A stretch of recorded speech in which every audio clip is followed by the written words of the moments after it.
Pokrajinski budžet za poljoprivredu toho roku vynoši 6 milijardi 230 milioni dinari i nominalno je menší v odnošenju na prešloročný, ale poneže väčšina započatých projektov i prevžatých obowiązków z prešlih rokoch realizovana, registrovani poljoprivredni gazdovstva i lokalni samoupravi toho roku hodni dostat vecej penježi, varel medzi inšim Vuk Radojević. Predlužiše stimulovac poterašni konkursni liniji iz oblasti poljoprivredi, vodoprivredi i ljesarstva, a značni sredstva unapremeni na rozvoj valaloh, afirmaciju zadrugarstva i mladih poljoprivrednikoh.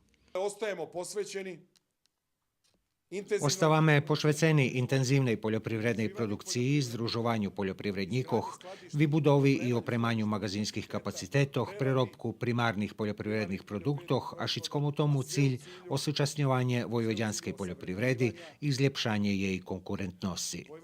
Nositelji rozvoju vojvođanskej poljoprivredi trebaže bi buli mladi i obrazovani poljoprivredniki, a jak potrimovka mladim na Valalje u budžetu toho roku vidvojene 250 milioni dinari, odnosno 25% veće jak prešloho roku.